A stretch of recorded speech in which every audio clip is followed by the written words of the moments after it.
All right, folks, that was an interesting intro. I kind of like what Angus put together and everything. So that was really cool, checking out what Angus got going on, and one of our primary producers here. So I was really impressed with that. And of course, we know that a lot of things are going on here in the USA and things of that nature. Of course, the Democrats had their convention last week, and a number of folks have been talking about that over the last couple of weeks and seeing how their views are about a Biden-Harris potential administration. So we've been having those kind of conversations going on. But then in addition to that, we have also got today starting the Republican convention. So I understand that right here in North Carolina, I understand that Donald Trump might have landed earlier today and that he is definitely part of the Republican convention that will be taking place. I think I learned earlier today that he might be speaking all 4 days of the convention. I don't know the last time that had ever happened that a president spoke every day of his convention, but apparently that's something that's going on. And we do know that with all that is going on in the world, sometimes new things happen and folks do things in a whole different kind of way. So that's going on.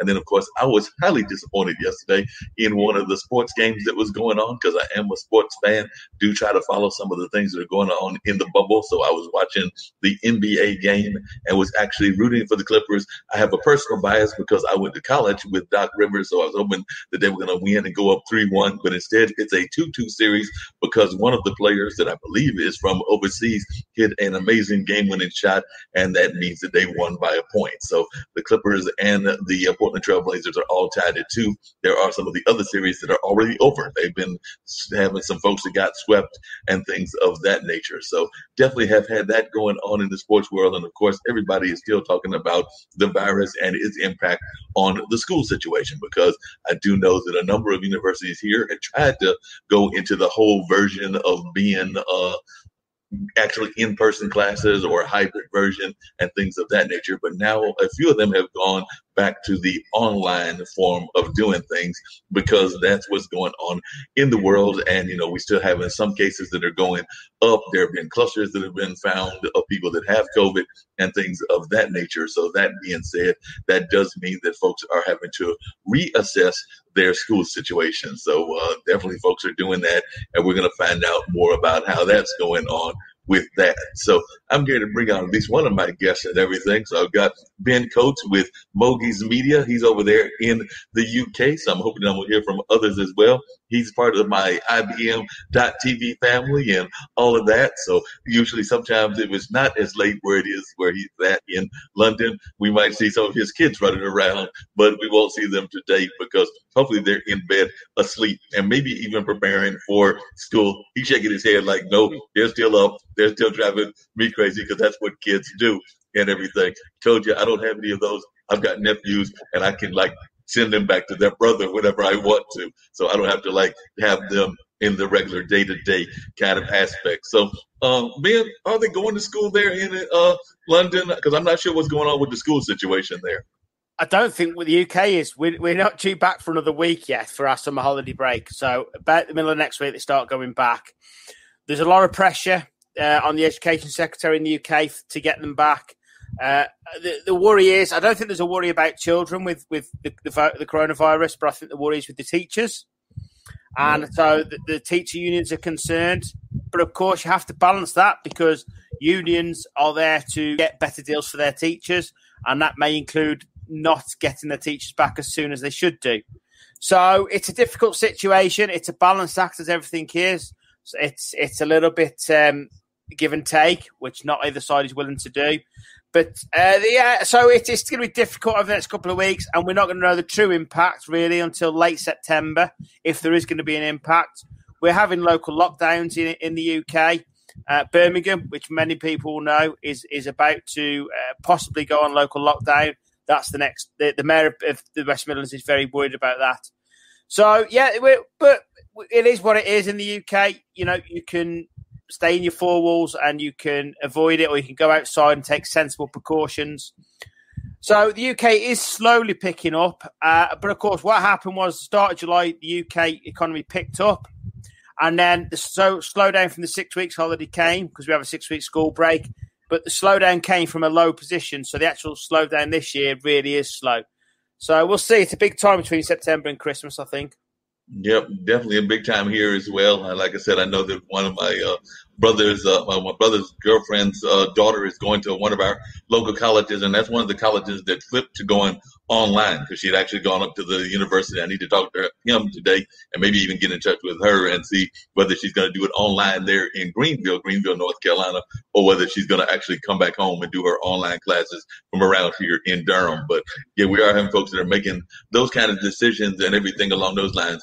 You know, one of the things that I've always been curious about, and I know that there was a time frame here, and I've got some friends that are engaged in union activism. There's a thing called the Fight for 15, where they want to get $15 an hour for our workers in the fast food industry and things of that nature. Now, I do know that historically speaking, London and England was somewhat of a union country, but I don't know what it is now. So are the unions still very strong there in London, or have y'all kind of gone away from unions? Because unions, there are some very strong unions here in America, like the teachers union, like, of course, the gun lobby and things of that nature. So I was just curious about, from your perspective, of how the unions are perceived there in London and around the rest of England.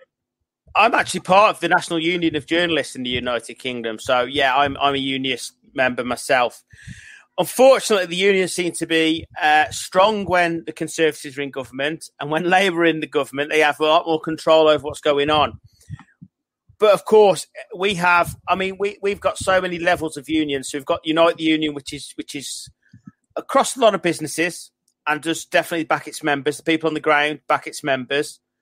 But we have a union called the PFA, the Professional Footballers Association, and that union is frowned upon because the union, the head of the union, is on millions of pounds a year, has been in post for many, many years, which of course you shouldn't be in a union, and it represents people that are earning 200, 300, 400 grand a week. Do they need a union? They've got agents, so there is that, and the football in the UK has just tried to bring in price caps for a couple of lower divisions, and the first thing the union have done is go, no, that's illegal. It might be a matter of conversation, but is it going to save clubs? And at the minute, yes, it is going to save clubs having a price cap. So you can have unions for good, you can have unions for bad, but whatever union it is, it's run by people who are probably getting more money than most of its members. So it is a bit of an upside down term. So, but I mean, obviously, the Conservatives are currently in government, so yeah, the unions are quite strong and have a lot to say. And of course, we've just been through something called Corbynism with Jeremy Corbyn, the Labour leader. And now we've got a bit more of a stronger Labour leader in terms of standing up to the unions. So their nose have been pushed out a little bit at the moment.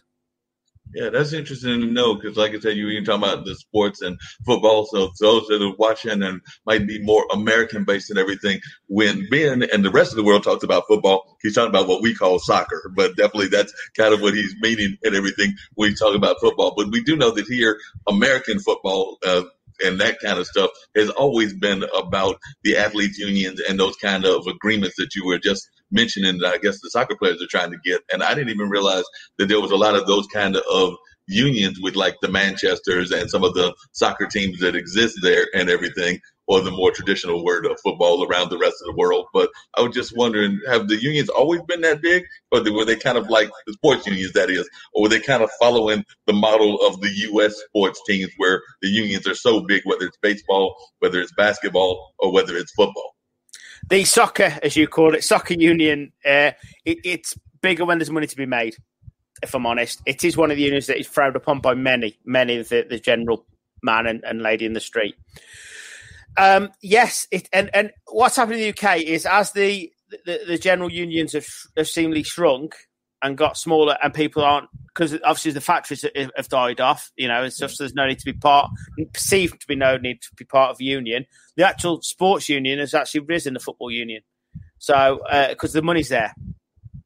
I pay my fees to the Union of Journalists, one, because it's credibility, and two, it's like your house insurance. I don't particularly want to use it, but if I do need it, it's there, and I've paid for it monthly rather than employing legal beagles for thousands of pounds, etc. So I still believe unions have a role to play. I don't think it's the role they had in the 80s and 90s when the factories were packed and used to have factory union meets on the floor.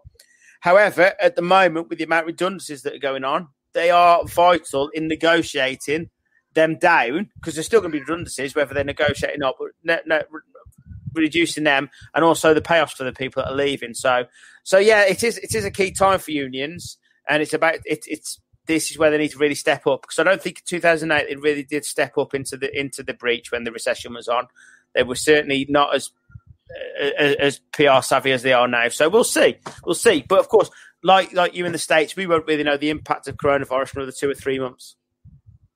Yeah, you're right about that. I'm hearing some folks, even in the entertainment industry, talking about that they're afraid. And I know you've done some work in that field as well, that they're afraid that they may not see big events. I mean, they might see the smaller events, like some of the smaller concerts and some of those things, but they're saying that they might not see any even in 2021, which is next year, and they're projecting possibly to 2022 or 2023. I hope that they're wrong in that case, because like you, I've done some events and I've done some event-oriented work, so I definitely would like to see the event space come back, but unfortunately, it doesn't look like that's happening right now. So I don't know what your perception is of that, but definitely that's one of my concerns, is one that has done some really big events, but I just don't know what your perception is, because I know that in addition to being a journalist, you've also done some event work. Yeah, the biggest indicator for me is that the Conservatives have cancelled their autumn conference in October. Now, if the Conservative Party are not going to step up, who are in power, are not going to step up and do their conference, that's quite worrying. We were due back on August the 1st for test events for indoor, because at the minute I don't think many people outside have got an issue. I think they're quite comfortable being outside. As long as people are sensible, you can always walk away from somebody outside. It's a little bit easier. Inside, there's a lot of masked people and et cetera, and taking sensible precautions. But we're dealing with people, so there's people that aren't taking precautions, and of course they're the problem people that you need to avoid, which isn't easy indoors. But August the 1st, we meant to bring back test events. That got delayed till August the 15th, and this is mainly for business and conferences, and that's with a view of restarting the indoor scene for October the 1st. So there is some exhibitions planned in October that I know of. There's 2 locally, which I intend to one I'm part of as the media, and another one that I intend to attend. But if that doesn't go ahead, thinking about it and thinking about a normal run, if these don't go ahead, we're going to lose it for another 6 months, because November, December, January is obviously Christmas party time. Well, if there's nothing gone on prior, how can you have a Christmas party? That's not going to be the first thing you bring back. And then January and February really is a build up for the March events, and then springtime you get loads of them. So I'm desperate for them to come back, but I'm really worried that if we miss out now, we're going to be dead in the water for another 6 months. Yeah, I hope that you're wrong, and I hope that the rest of the folks are wrong as well, because I definitely would like to see some events happening in 2021 and even early 21. But even like a film festival that I'm involved in, I think that they're trying to plan possibly to have it in February as a live event and everything, but they are looking at the contingency that it could have to be a virtual festival. And like I said, I know a number of the planners are hoping that it won't be strictly virtual, that it will be having some live components of some sort or another. But that oftentimes fascinated by that. One of the other questions that I know some folks might be curious about, and I was just wondering your perception of this and everything, is I work for a measurement, which is a testing company, a grading testing company. And I remember we did some research about London and the early days of London and things of that nature. And I remember that one of the things that I probably think created part of the union movement in your country and everything was child labor. So I just was wondering, how is child labor being treated now? Is it still an issue within London, or is it something that is not much of a problem? We know that you got your kids working regularly, but that doesn't count. But I'm talking about as a general society. Generally, I still think there's 2 sides to this. Yes, there's of course asking the kids to do things for no reason at all. There's also an education side, and I certainly want my ladies to do paper rounds as soon as they can. 1, so they can start handling money, and 2, because it does them good to get out to work. But of course, that's a balanced argument. There is very little from what we know perceived child labour. There's no more going down the mines or anything at 12, 13, 14 like there used to be. But of course, you can then go the other way, where they don't want to work; they want to stay in education because it's easier. But the problem I've got at the moment is we've lost the 2008 generation twice now, We lost them during that recession, which we've never really fully recovered, if we're honest. And of course, when the recession hit in 08 and 09, a lot of them said, we're going to university for 3 years. Takes you to 2012. You've got the Olympics, and that obviously that boosts the economy a touch in London. And then you've got 8 years of finding a job, etc. And then bang, they're out of work again. And then, of course, we've lost the generation. We're in danger of losing the 2020 generation because they can't even get the exam results right so they can move forward. Then, of course, a lot of waiting to see if they go to uni or their uni results, etc. So I'm really worried about youth unemployment and the way that youth are going to come through, because we need to protect our own jobs first. The natural instinct, Mark, is to say, I need to keep my job. I need to keep my business up and running. That's the first thing, because without businesses, there is none. But saying that, and just going back to another point of yours, there was actually, because I live in Shropshire, which is in the middle of the UK, there was actually a Shropshire virtual show the weekend. And there was lots of things like dog shows, etc., which had been pre-recorded but ran through the day. There was a main stage, and the main stage was actually in the centre and was live. They had a small audience of what they could have. I would guess it was family and friends. Obviously, I didn't know who was in the audience. They had bands there. There was 3 bands that played as well. And then also each business around could pay, I think it was £35 for just the cost of a meal to have their stand virtually on the screen. And I know that a couple actually sat there all day in front of a video, and people could then tune into that video and talk to the people. So it's a bit of a hybrid event, a bit of live and a bit of virtual, and it worked. It worked. They raised £20,000 for charity, 5 charities. Now, the unknown aspect of that, of course, is cost. And of course, and if they've made any money or if they've used it as marketing, because you can obviously allocate it as marketing, the organizer, and what are the gains going to get out of it. So, but of course, this is moving away from what the unions are used to, because the unions are used to employment, etc. So, bringing it back to your point is that the unions wouldn't be involved in such things like that. But yeah, it was interesting. It worked to a degree. How well it worked, I know that one of my friends got a couple of orders on the day, but it wouldn't have covered the cost of a stand. But of course, going forward, we won't know what she gets from other things. Yeah, that makes a lot of sense. And like I said, there's just so many things that folks are just now learning about London and things of that nature. So like I said, I know we're a global network, so I'm trying to give a little bit of the knowledge of London to the rest of the world as well. So that being said, for those that are watching, like from the United States and everything else, and I had one of my guests on the show, or one of my shows before, that was used to live in London, and they now live in New York. But they were talking about their view of the monarchy and their view of the parties. Now, you talk about the Labor and the Conservative Party. I'm thinking that would be like our version of the Democrats and the Republicans. But I think y'all have more than 2 parties, if I remember correctly. So can you just, for those that are watching that don't know the London politics and even the monarchy, could you talk about, one, is the monarchy even respected that much in England anymore, or by the common citizens, and also how the party system works? Yes, the Queen is still a very, very much loved monarchy, and many people do respect her. Other parts of the monarchy are not quite as well as respected as I'm sure you're aware from stories in America.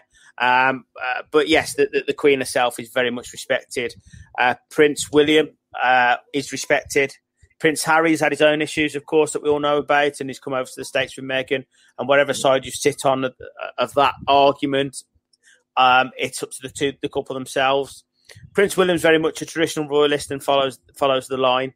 So yeah, the Queen does oversee us all. We've then got Parliament, and at the moment we've got the Conservatives, who have a hefty majority in Parliament.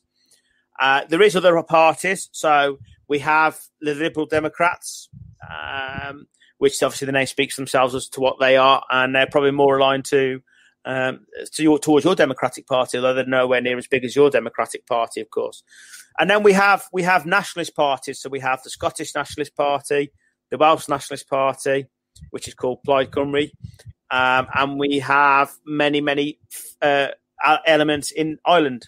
And of course, you all know about the Irish troubles that we've had. So you've got many parties over there, the DUP, Sinn Féin, etc., ongoing. So we are quite a diverse, different areas of politics, and it is good. It does make a hell of a difference. The SNP, I don't particularly agree with their politics, but I do admire them for being so passionate about Scotland.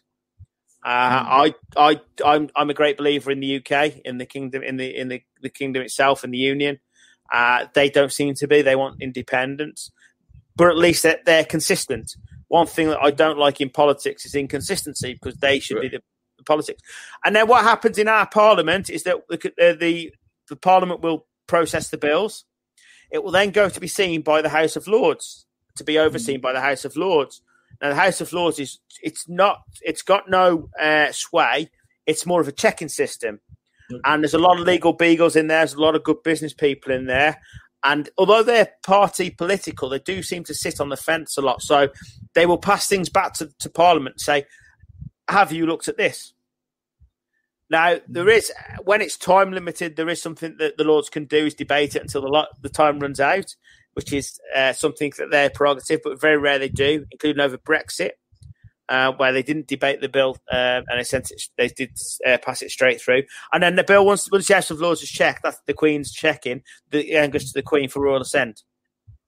Oh, wow. So folks don't know that about London and everything. So just out of curiosity, what is the average man's view in London of what's going on in the United States? They see this person that we've got in the White House and they see this person, but I just wondered, among your circle of friends, what's the view of what's going on in the United States? Okay. The truth is, nobody knows what the politics is. And that's the truth of it, Mark. Nobody understands what the politics are that are going on, because it's a one-man show. Right. Now, for balance, you may feel he's right, you may feel he's wrong. The problem is you can't tell, because it's not about the policies, it's not about the bills going through. It's all about him himself, and this is the issue that people have got. Now, my worry for America is that you're coming to a big election, and it's very rare you change after 4 years, looking back at the records. Right. Usually the president lasts 8 years. The worrying thing for me is, are you going to vote because Biden's right for the country, or are you going to vote because Biden's better than Trump? Now, if he's better than Trump, is that a reason for him to be president? Now, I'm not trying to say it is or isn't, but you can see what I'm saying. And I know from Bill's roundups on here, there's a lot of people that are unsure. And the bigger hitters seem to be coming out and aren't actually the candidates. Now, obviously, the Republican convention starts today, but I know from the Democrat convention, the big hitters weren't Biden. It was his vice president. It was President Obama. Right. It was people like that. That, looking from the outside in, is quite worrying, that we've seen very little about what Biden said. And yet Biden's going to be the president. So whatever the shortage in the politics at the moment in the States, are the shortages still going to be there, whoever gets in? Of course, it depends how short you are as to right. But it's not really the way it seems at the moment. You're not really coming from a strong position. And the thing is that the world is suffering now because we need the States. Right. We do need the United States to be on the ball, to be leading. You've leads of the free world. But it does feel at the moment that the infighting is taking over. It does seem to be bitter at times. And I know politics is politics and we always have bitterness. But right. At the moment, everybody should be working together to get through the crisis, the coronavirus crisis. And that's one thing that the UK Parliament has done, Mark, is that Labour leader Keir Starmer has backed Boris Johnson on many, many things. And it's lovely to see. He doesn't agree with him. He's a totally different politician. But when going through this, there does seem to be communication lines. And I don't think there's a communication line between people in the Republican Party, never mind between the Republicans and Democrats. So it's worrying, and it's the worst time ever that you could go through what you're going through. And, of course, who suffers? The citizens. Yeah. At the end of the day. Yeah, that's who suffers.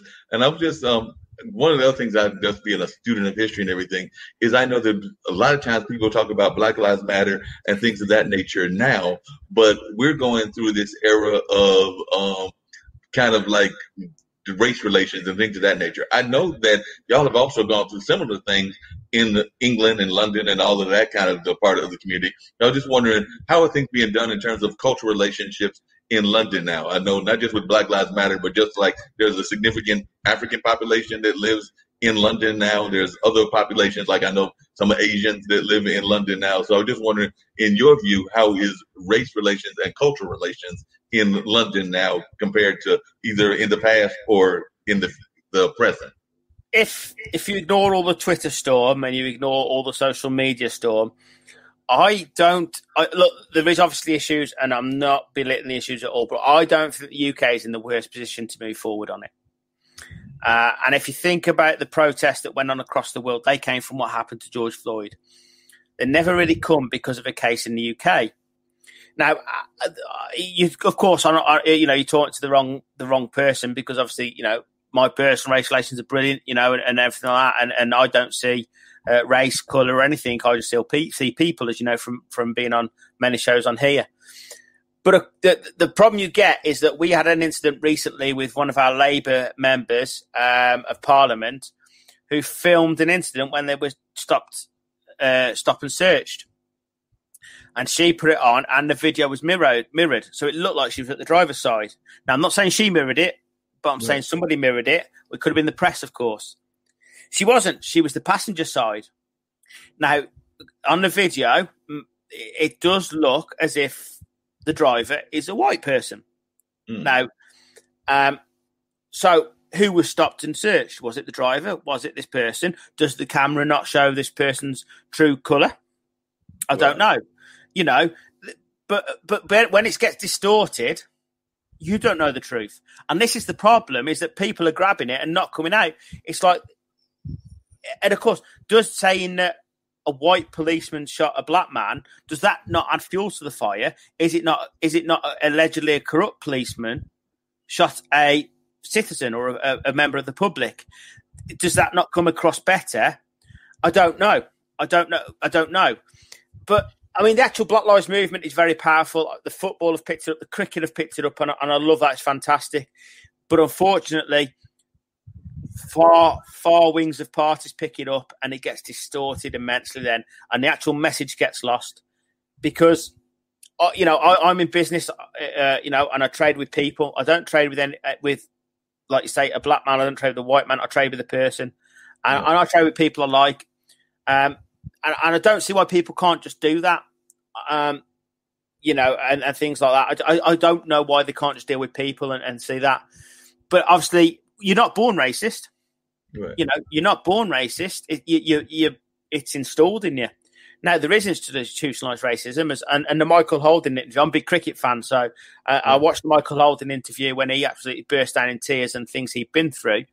But the problem is, Mark, is that we're trying to eradicate history and not learn from history.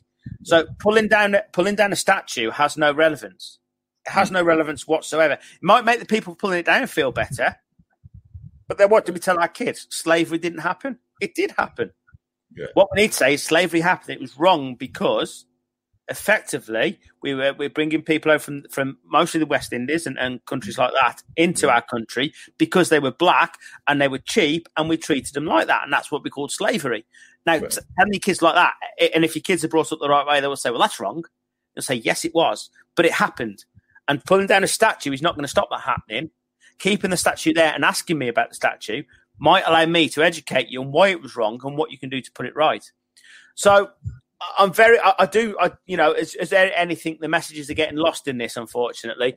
And of course, the biggest key is that we are, we need to move forward. We need to move on. We need to accept our cultures, and there's nothing better than just learning other cultures. There's nothing better than listening to other people from other countries.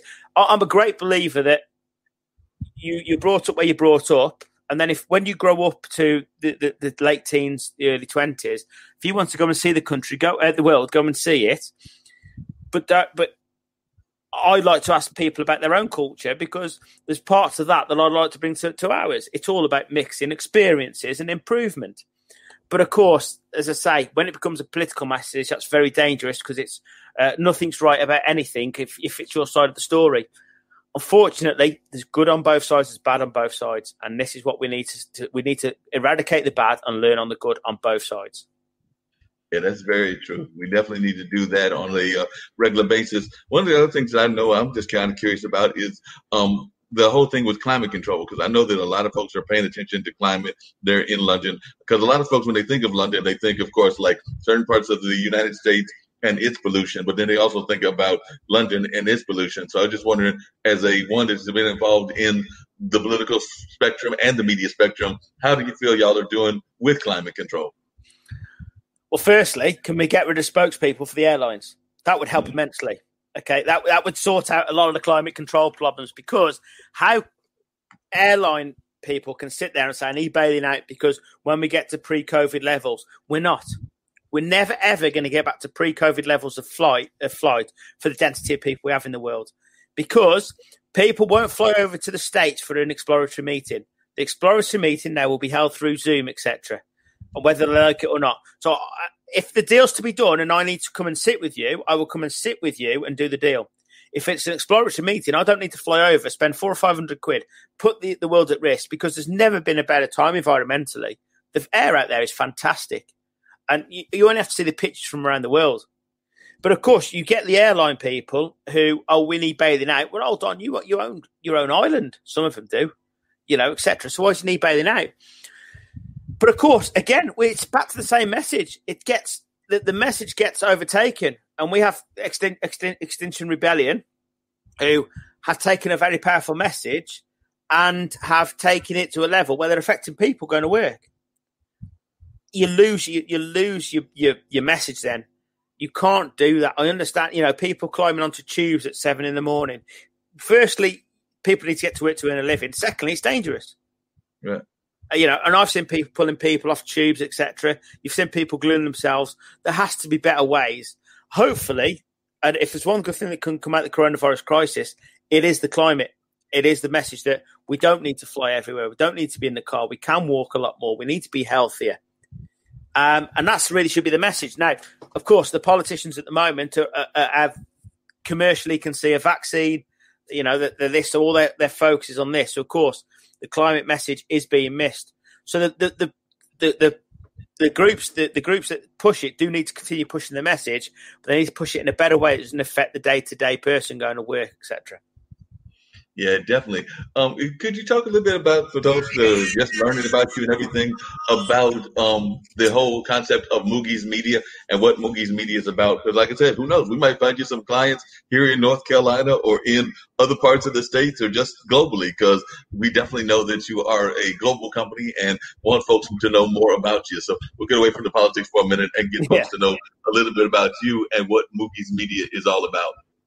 Yeah, Moogie's Media is a company that we're drone pilots. We've got what's called the Permission for Commercial Operations from the CAA, the Civil Aviation Authority in the UK. We do a lot of work with the drone, etc.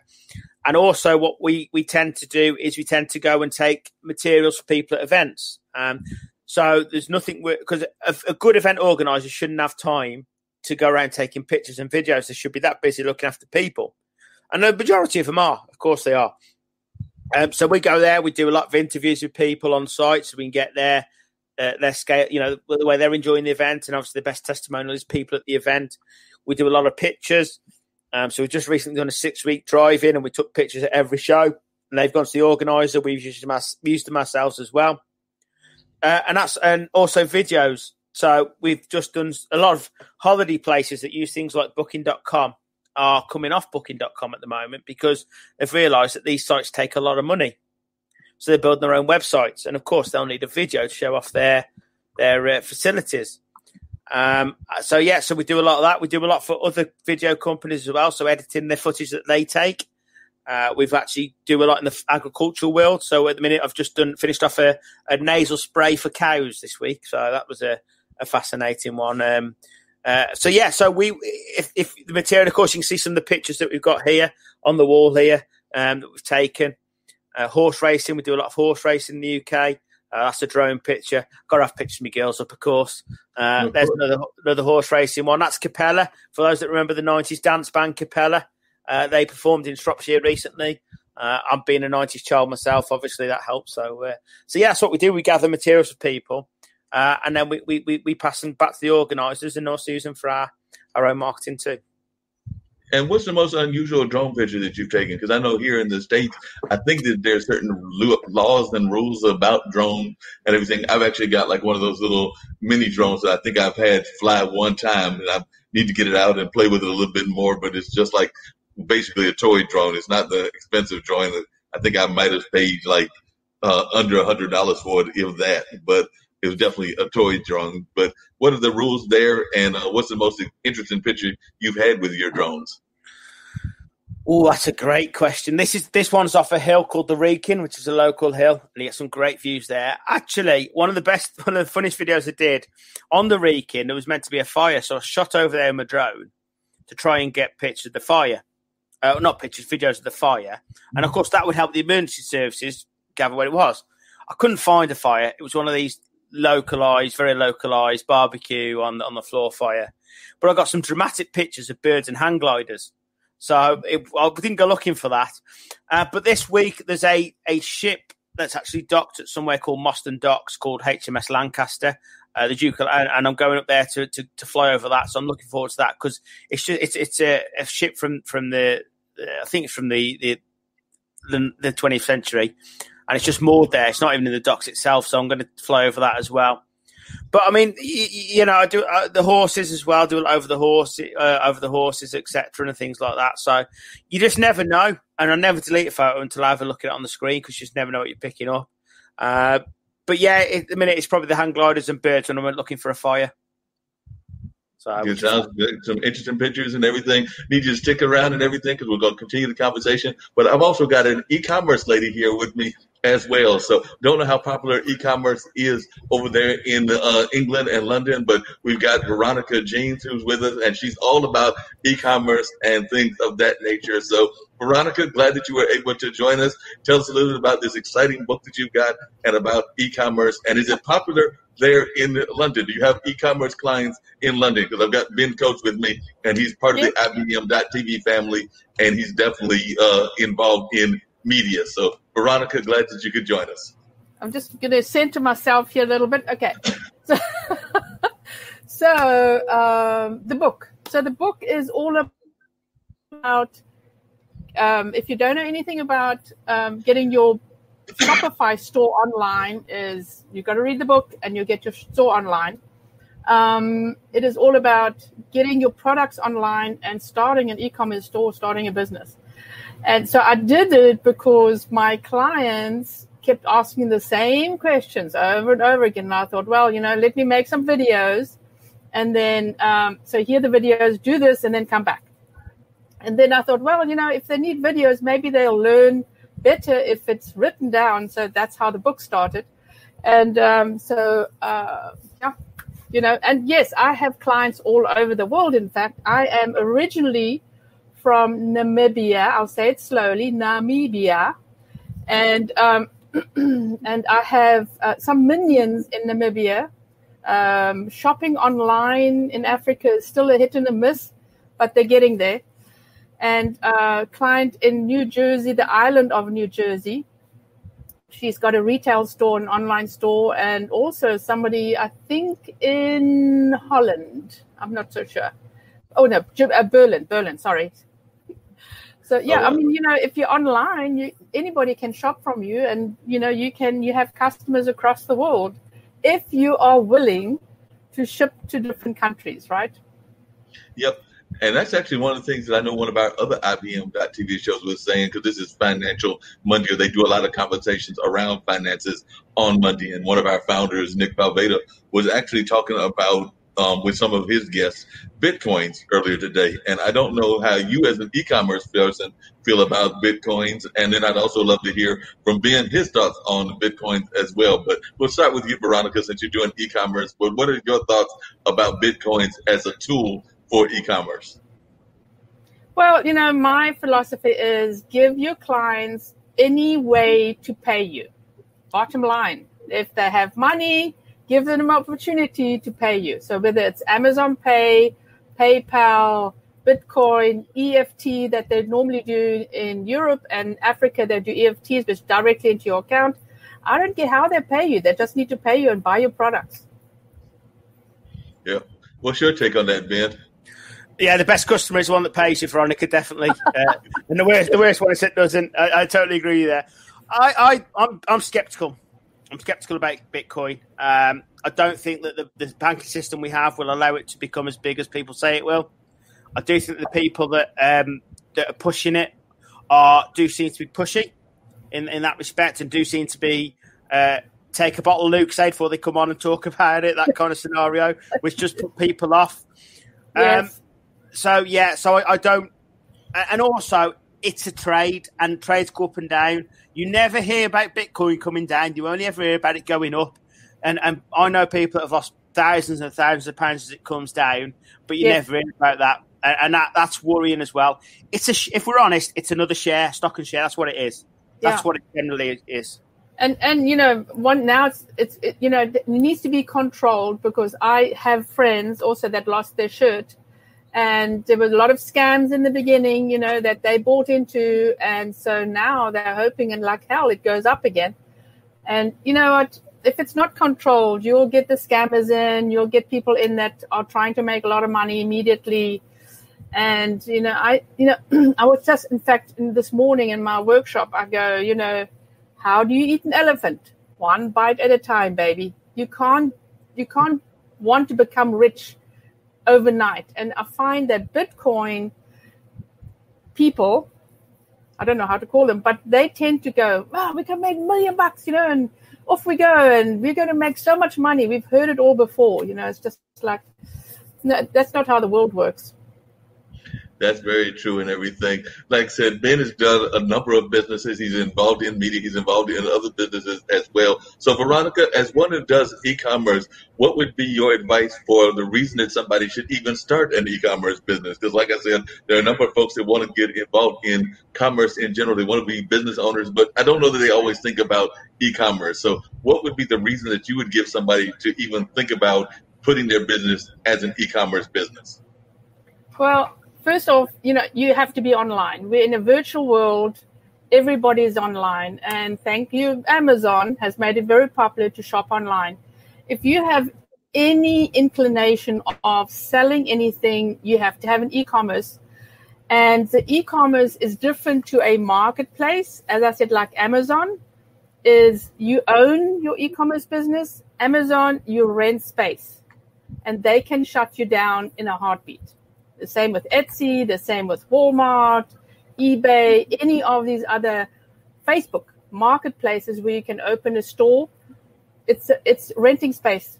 You have to have your own business, and in e-commerce, if you open your store on an e-commerce platform, that is your business. And why to start? I don't know. Just, everybody shops. Everybody shops online, and if you don't do it now, it's just going to become more and more popular. And so Walmart is opening up. So we've got to separate the two. Walmart store, and then there's Walmart marketplaces starting up now, and going to be competition to Amazon. Is another place where you can where people can shop. So everybody is, if you're not online, you're going to die on the vine, baby. Well, that makes a lot of sense. What are some of the things that have surprised you about e-commerce? And that's for you, Veronica. And then for you, man, is any of your products, because you've been involved in a number of media, any of your things in an e-commerce platform? And if so, which ones are they on? So I'll start with you, Veronica, which is more of what got you involved in this and what made you decide that you wanted to be this e-commerce leader and everything. Well, I happened to fall into it. Somebody said I was going to sell something online after my last company, and trying to think of something to sell. I chatted to the sales guy at 3D Cart, and he said to me, "Hey, you want to help a client?" I go, "Why not?" And for about 3 or 4 years, these clients kept dropping on my lap, and that's how I started. And I've run a business most of my life in Holland, in South Africa, so I'm sort of international and understand a lot about business. So, e-commerce basically is a business as well, so I've got a lot of experience running my own company, made a few million as well. And but what I enjoy about e-commerce is the possibilities of selling more than one product, right? I sell services. So even if you sell services, I'm on Shopify since I'm selling, the platform. But I sell my courses on Shopify, so it's a product, So if you have a product, whether it's digital or service, or you can actually sell something on But then, you have a service company. Why not sell chutskits? You can sell cups and all sorts of weird, wonderful things that you can supply to your customers. So I believe in residual income, because just in case the one thing doesn't work out, you have something else. So that makes a lot of sense. Opportunities, right? Yeah.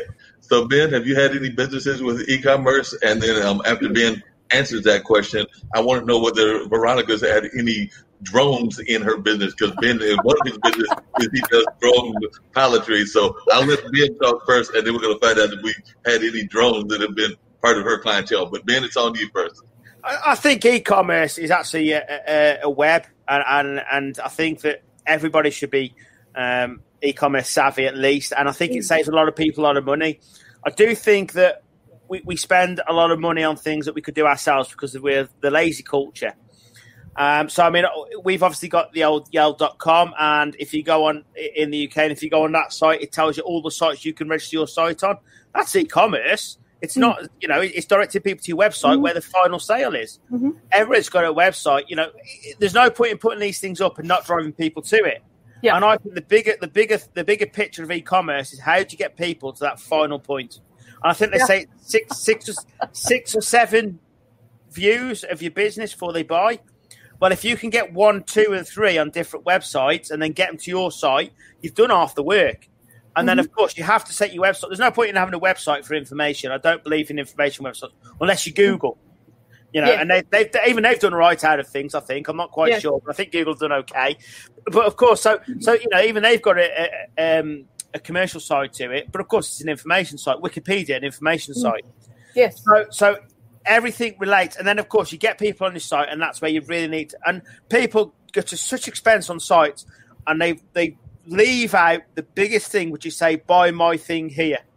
Now, maybe not as straightforward as that, but to book the event or to book. So I say to book a flight. Yes. Yeah.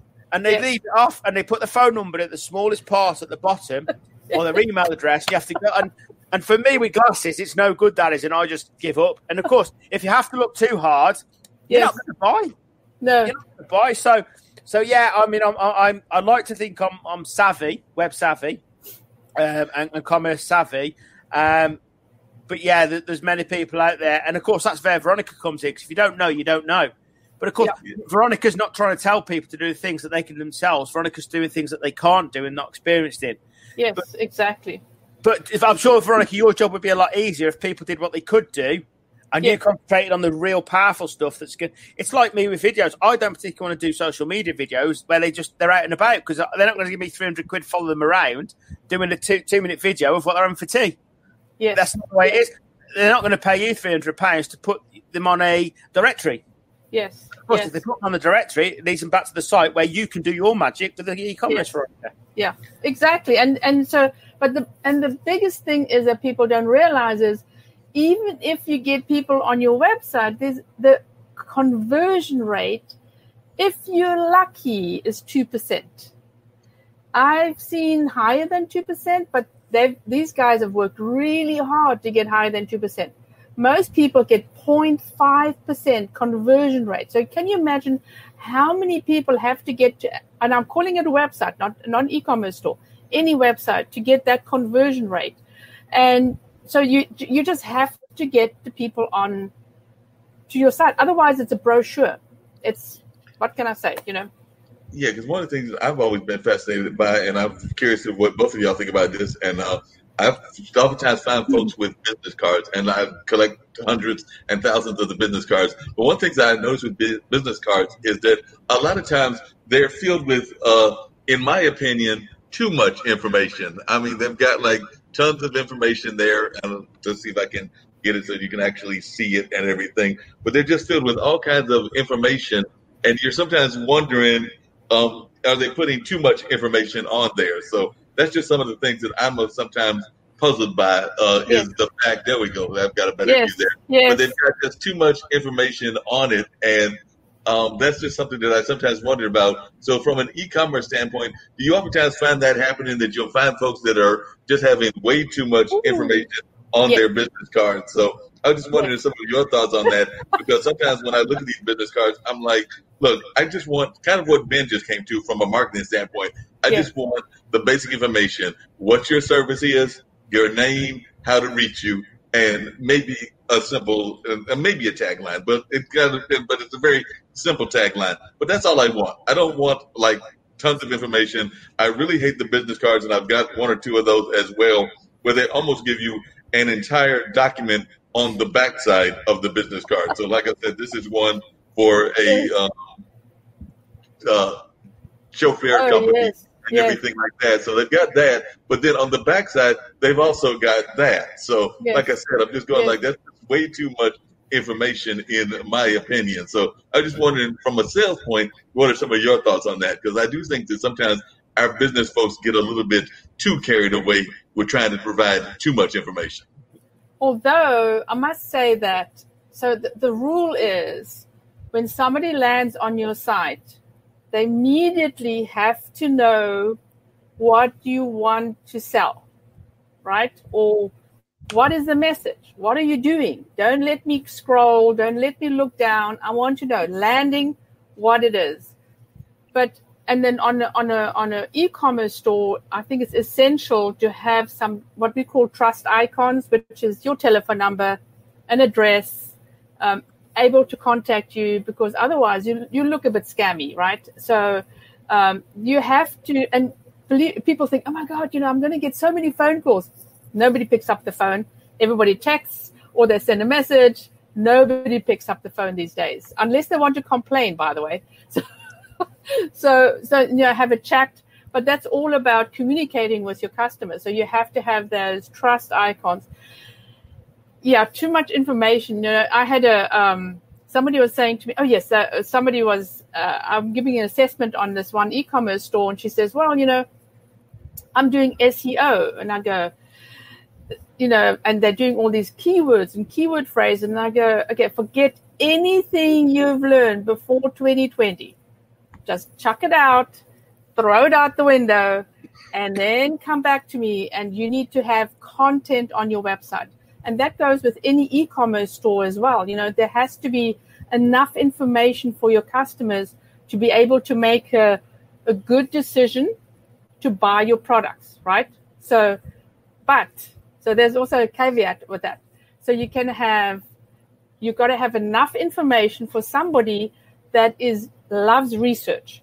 They won't buy from you unless your information's on the website. Or you have to have enough information for somebody like me that goes skim, skim, skim. Okay, I'll buy this product. And if there's too much information and too long paragraphs and everything, I'll go, oh my Lord, I've got to read through this. And I go, cheers, bye. I'm going to the next website. So you've got to cater to both of these types of prospective customers, so that obviously give them enough information to buy from you. Yeah, that makes a lot of sense. You definitely have to do that on a regular basis and everything of that nature. One of the things I was curious about, and I was wondering what your thoughts were on this, Veronica, is there's the whole concept, and Ben, you can jump in as well if you want to, about education and whether you need a business school degree. And I do agree that more and more people are doing e-commerce and doing kind of these entrepreneurship businesses, particularly in this age of COVID that we're living in and everything like that. But from your standpoint, as one who is an author and an entrepreneur yourself, I definitely want to learn more about your early entrepreneurship. But that being said, how important do you feel it is to have a business degree, or do you think that it's best to learn from what they used to call the School of Hard Knocks?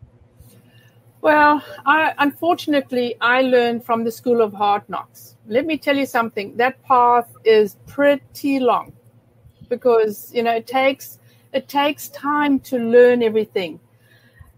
If you can start out with a business degree, you learn to do research, you learn the basics, right?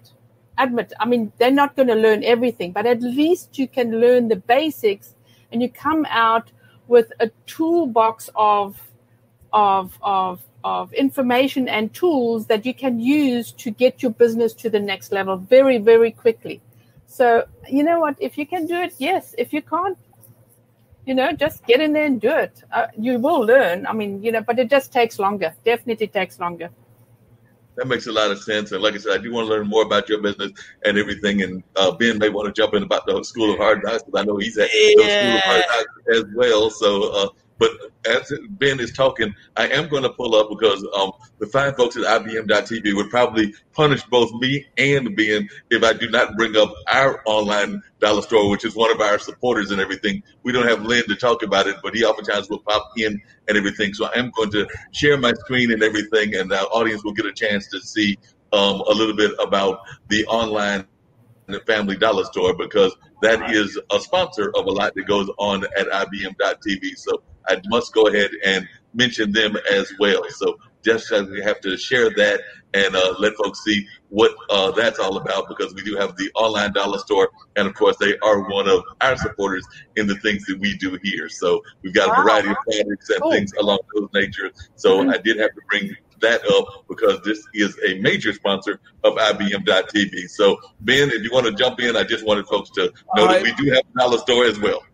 I would like to jump in. I would totally disagree with Veronica. And it might be the UK, it might be different education systems, but I don't think education is geared towards entrepreneurship whatsoever. I think it is geared towards the JOB market, and JOB for us stands for just over broke, because they pay you what they can. They pay you they pay you what they want you to pay, not what you're worth, and. We need people to be employed, but we also need to respect our employed people, our employees. We also, I work in I do the Dyslexia Awards in the UK, and the people that run the businesses are dyslexic, and a lot of them will employ other dyslexics, but they find that their dyslexia actually works well with theirs because there's different elements, and they'll try and find other people that have different elements of dyslexia because dyslexia usually it brings out strong points in other areas. Mm-hmm. So what they will do is if there's somebody good with numbers or somebody good with creativity, somebody good, that's what they'll seek for, and they know that dyslexia's have got stronger elements of that because they're missing the one sense, they make up for it in another sense. So you wouldn't get that through the education system. You wouldn't get that through, they're not encouraged to do that. You've heard it so many times. You won't succeed in life.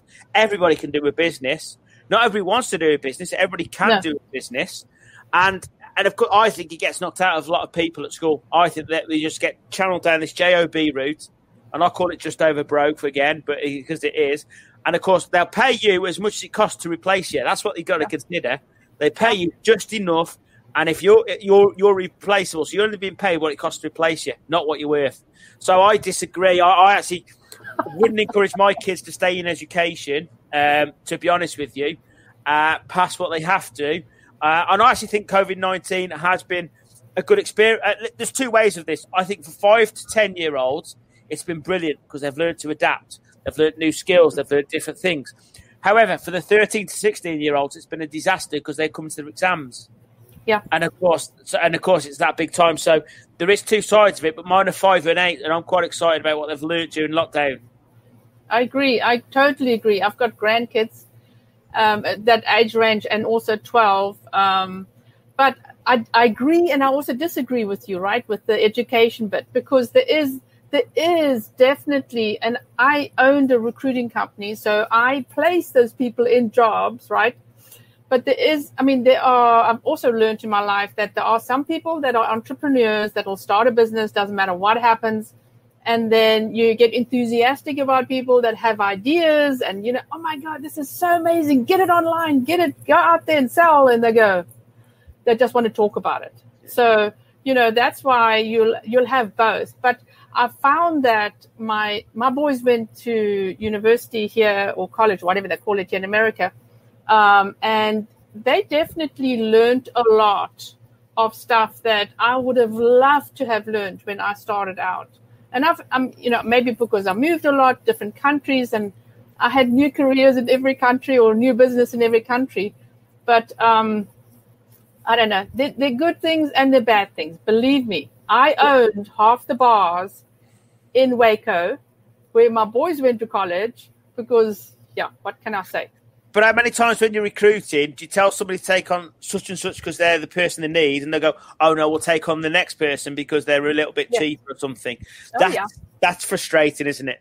Yeah, absolutely. Or they want somebody that has a master's degree, and all she's going to do is sit at the front desk, right? It's like, give me a break. Or they wanted, and that was really in 2008, 2007, 2008, and 2009, that they needed to do 3 things. They need to be good at 3 jobs, not just at 1 job, so they don't have to spend that extra money to employ somebody else. But how many Marc, how many business owners don't know how to do everything in their own company? Yes. It amazes me, that does. You should know your own company inside out.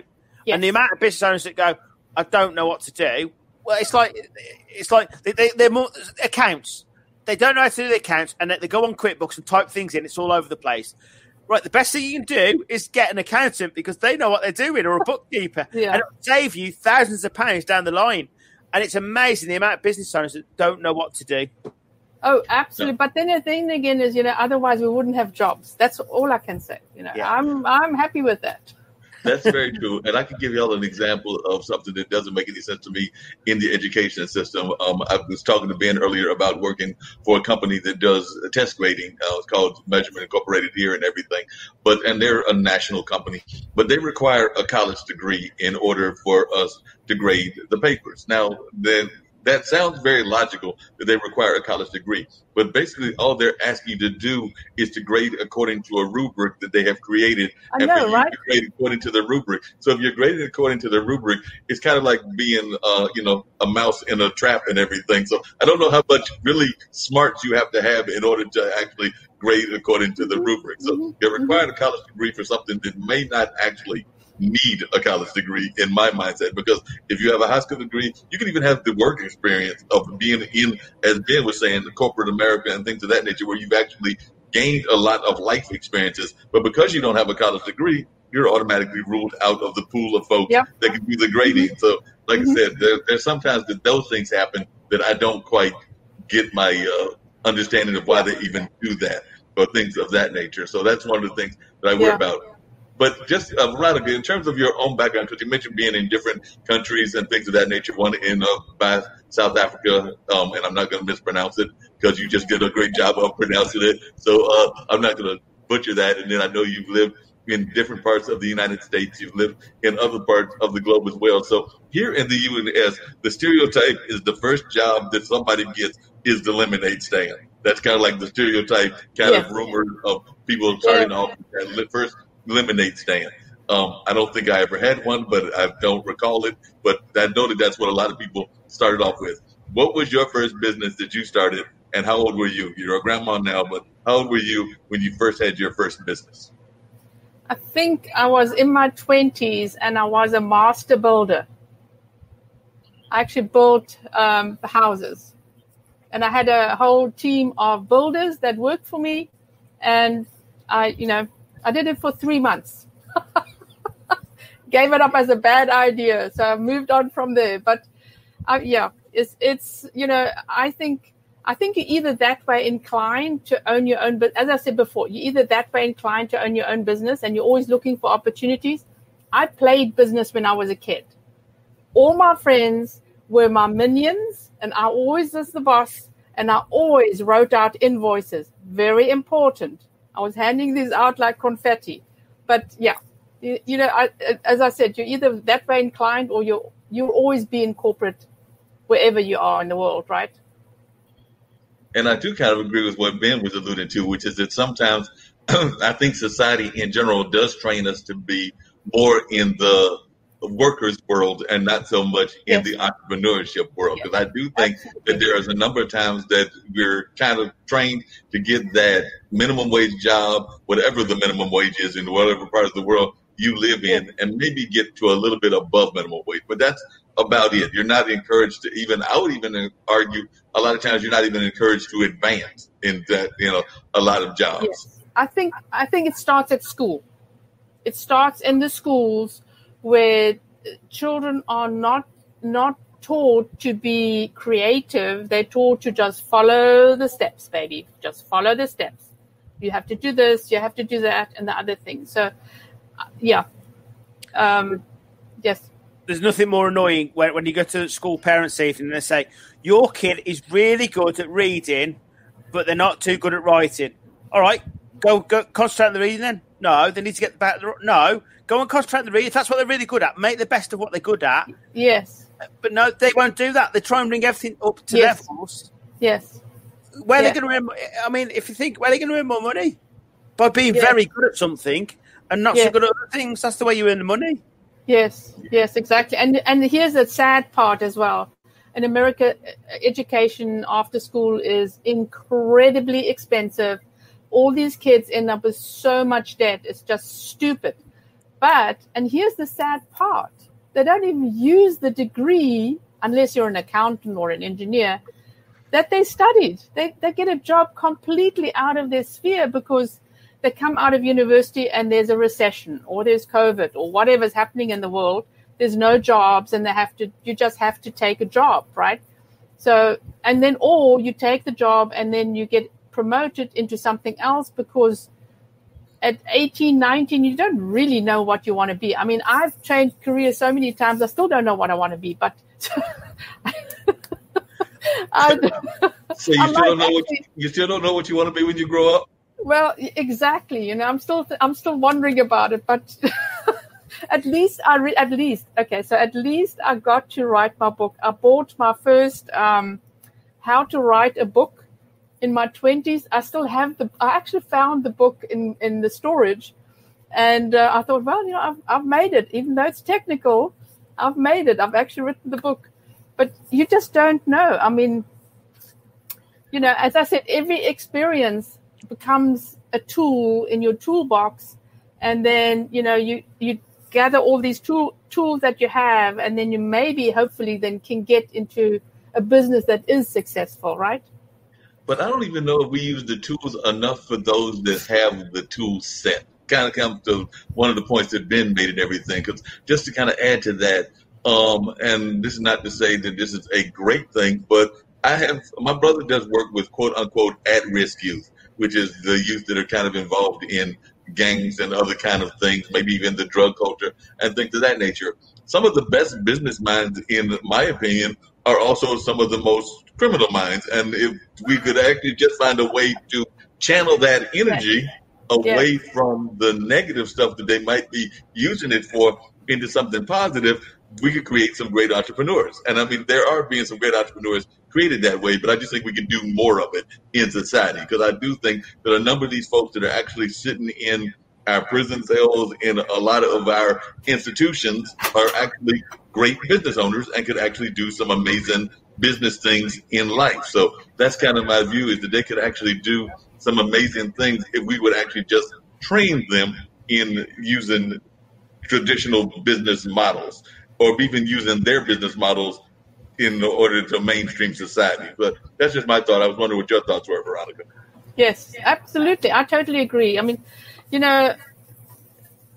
have to be, it's getting back to the tools. We're not even educating our kids at school, and that's where it starts. That's where, when these kids are not being challenged enough. I really think that children are not being challenged enough at school. So, really, it might be a small percentage that then get into an alternative path that could have been pushed into a different path, right? Because, as I said, my sons were not challenged at school. I mean, and I believe that if you do school and you do sport, you keep that mind busy and that body busy.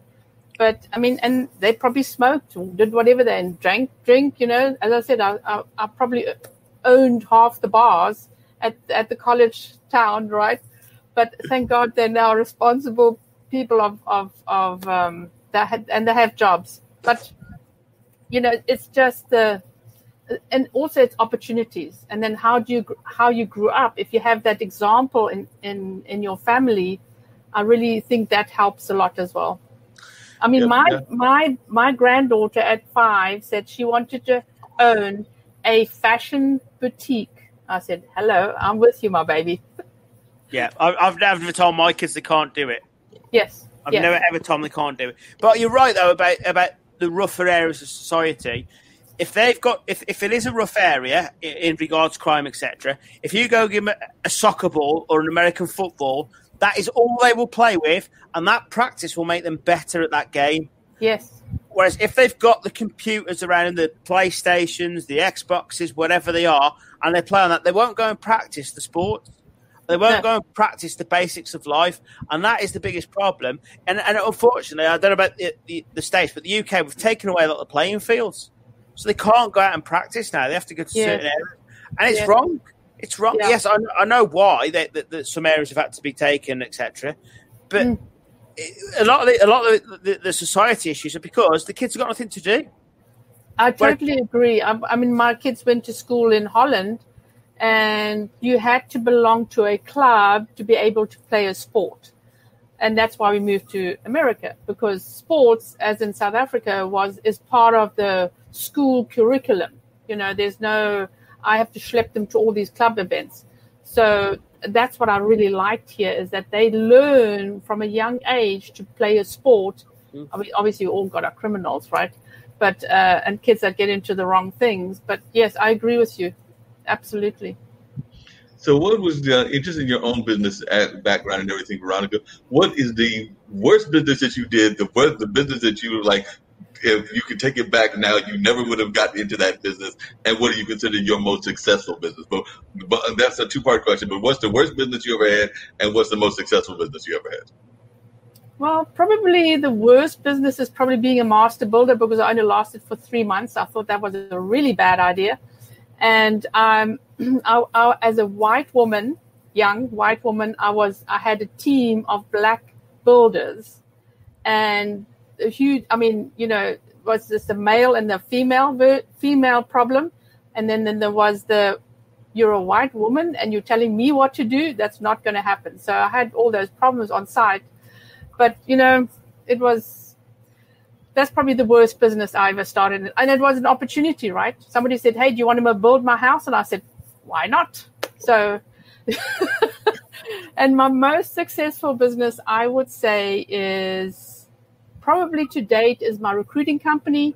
I was very fortunate to snag some large companies, and I had engineers, IT engineers, networking engineers all over the world. You know, they worked for Amex, and we did all these networking things all over the world, which was very exciting.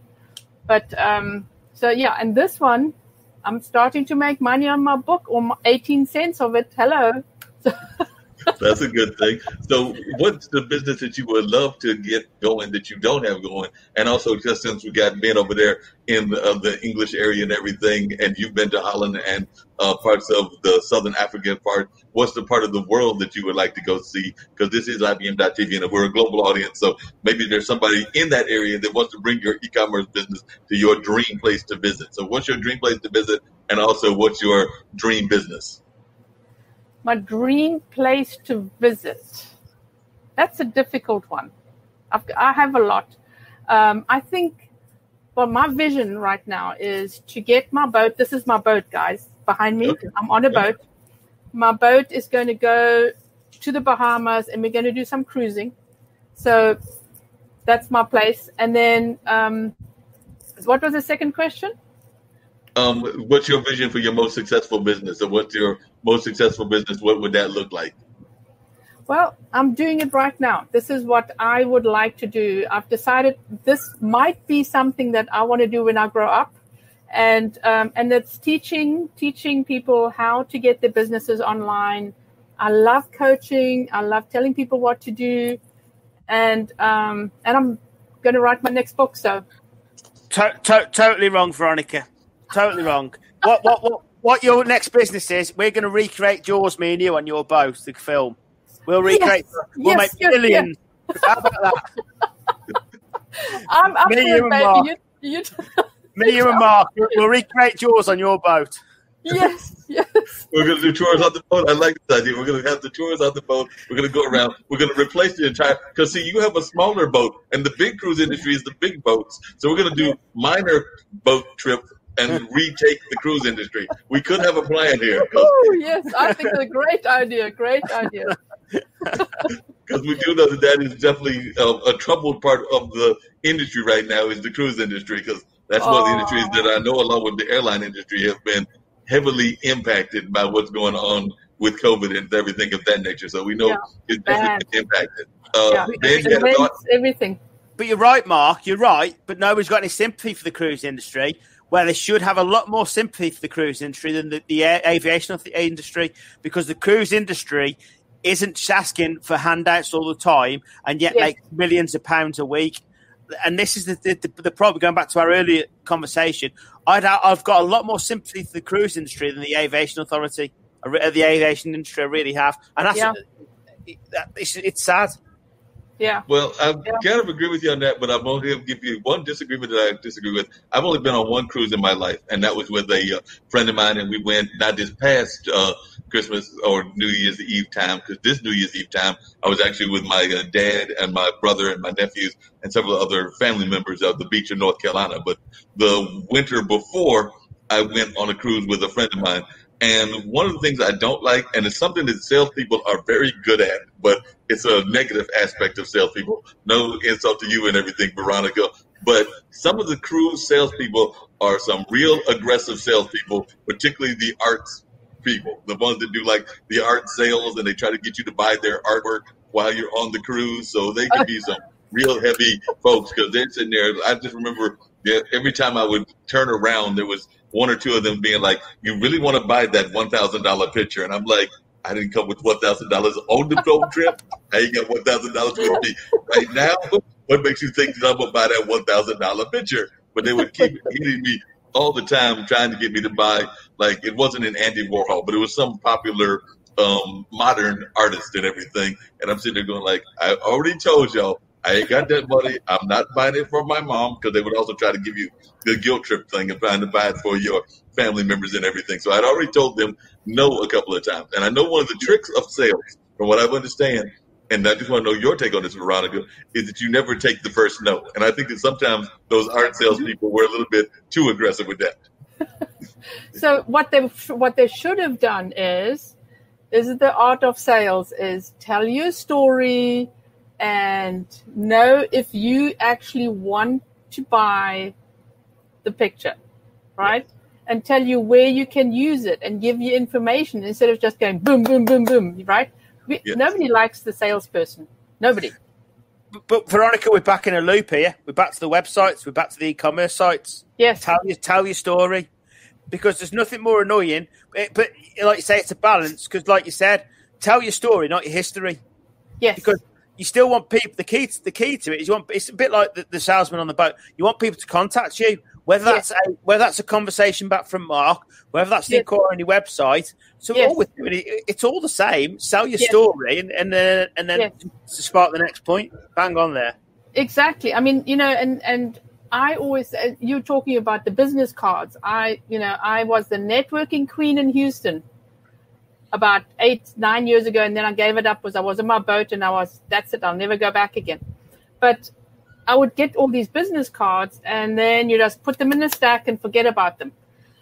But the people that I remembered were the people that told me their story of how they started the business, how their grandparents were involved. And I would remember their faces, I would remember their stories, not their names.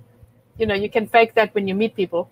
But it's the stories that I remember, right? So a good story, if you think of any small company or any people that have become very successful online, e-commerce wise or any otherwise, it was the story that people bought into, right?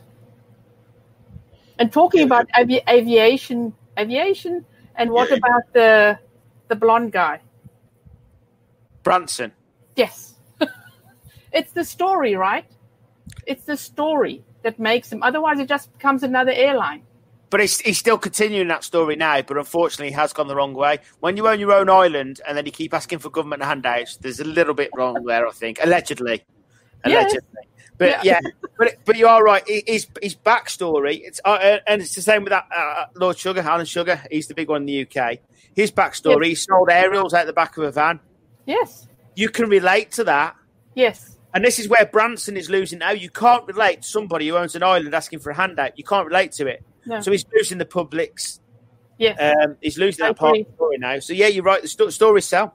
Yeah, No, the stores definitely sell, and even here in the America, I mean, most people, when they think of the fast food chains, they think of the folks that were connected with that chain, and some of those have gone on. Like if you think of chicken, you think of Colonel Sanders and the whole KFC thing and everything. If you think of McDonald's, you think of Ray Kroc.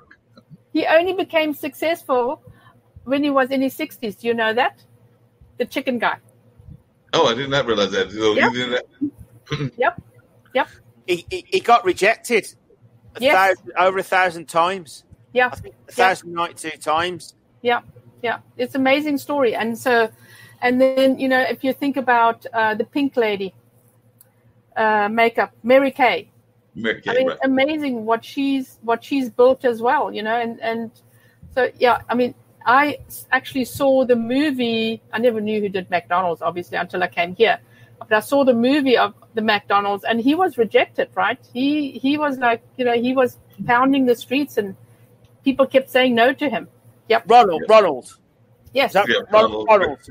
Yeah. Ronald's the mascot. Ray Kroc is the actual person and everything, if I remember correctly.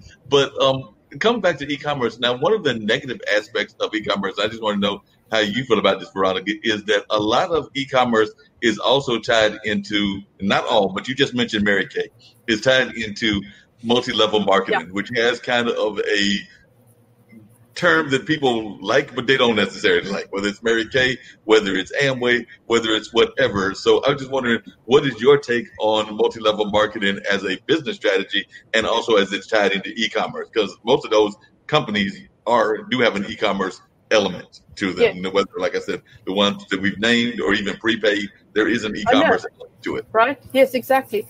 They fill a need, right? So most people that start with multi-level marketing probably have a job and they want to make some extra money and they want to own their own company, and it's a start for them. And there's always only a little 10% that becomes successful, but the best sales talk I ever had was a multi-level marketing company called Prepaid Legal Services. And I was only schlepped there from my friend because she wanted to start it. And I said, all right, I'll go with you.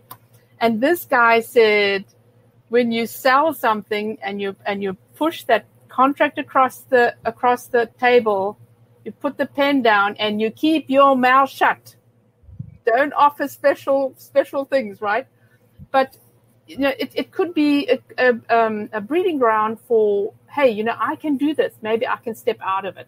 But it's very easy to start it because obviously they're making money because they're selling your stuff, right? But it's a very easy way to probably just taste the entrepreneur if I'm not a risk taker. So if I'm not a risk taker, I'm not going to give up my job and my health benefits and my 401k. But I also want to dabble a bit, right? I want to experience the entrepreneurship. Right. So, and you know what? I've never gone to conventions until I came to America.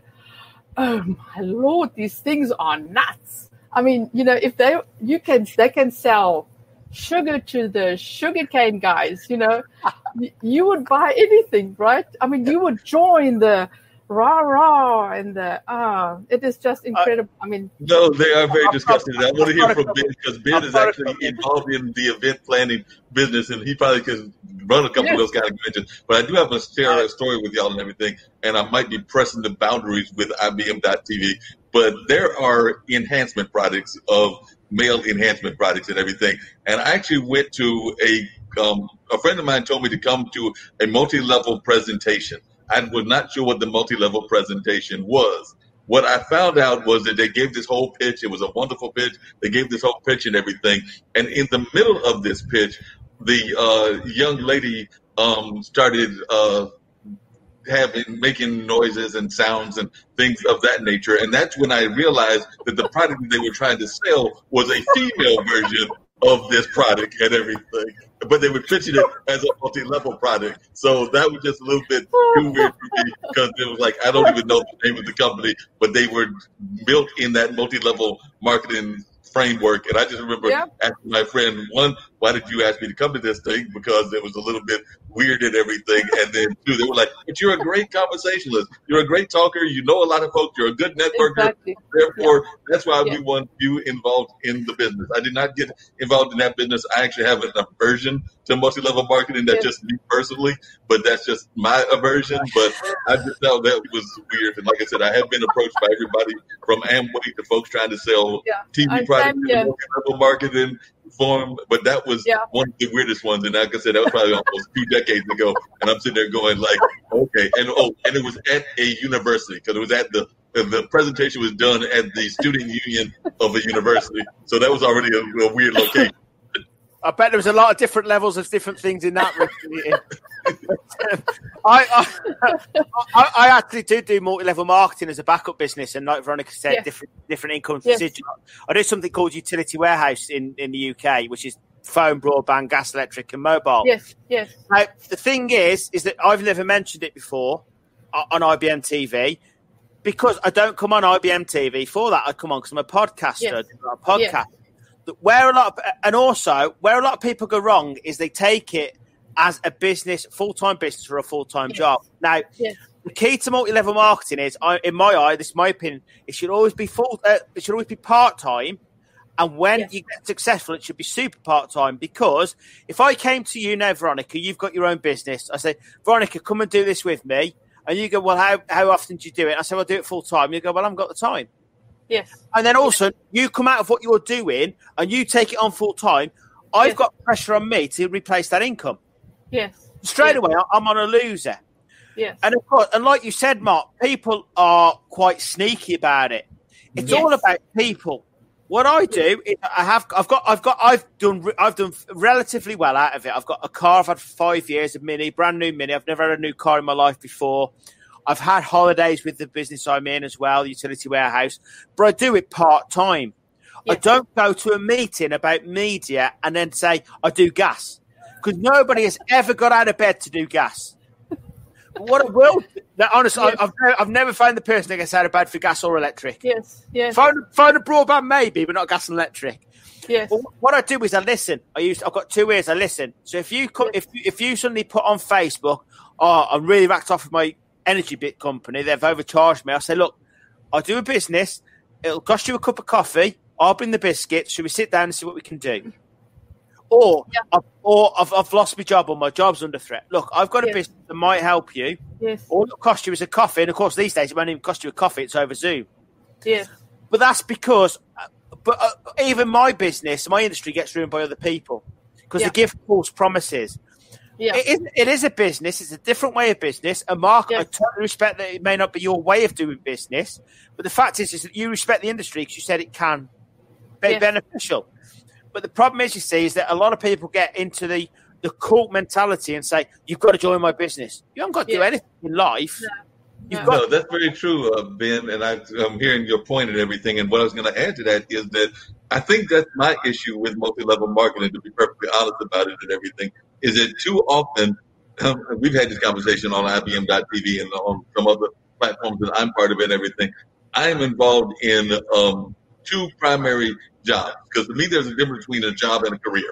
So my job is to pay the bill. So like I said, I mentioned a company that I do with the test grading. I also work at a cultural arts center. So sometimes they are related. So I also work at a cultural arts center. But those are the ones that help pay the bills. To me, a career is something that you have a passion about. Like Veronica has a passion about e-commerce. So a lot of my stuff around entertainment and around media, I consider that more of a career. Like I love doing this. I wake up in the morning. First thing I do is probably crunch the computer to see what IBM.TV is doing and some of our other things that we're doing that are culturally based and everything, and also a little bit of activism, because even to me that can be culturally based. So that means that I've already got a limited amount of time in the day, meaning that like the 24 hours, if I'm doing everything that I just described, that's probably about 18 to 20 hours. So what my issue with a lot of multi-level marketing people is that they don't understand the time constraints, and they try to get you to almost like they kind of give you this argument that like, no, don't worry, it won't impact your other businesses. It won't impact your other businesses. You'll still be able to do all of that.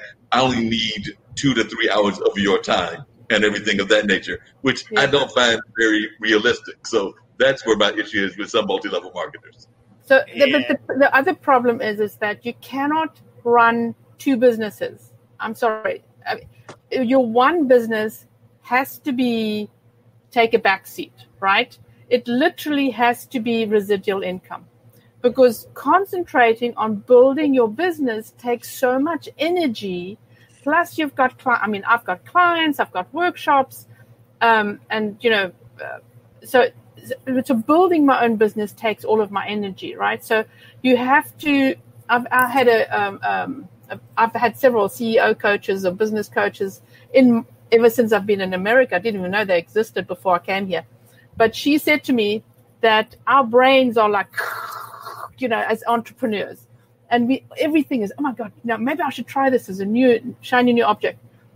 But what we should focus on just one business and have another business here on the side behind us, but it can be bubbling along, right? But you can't concentrate on that. You will literally not succeed in either. Yeah. So there has to be one main focus.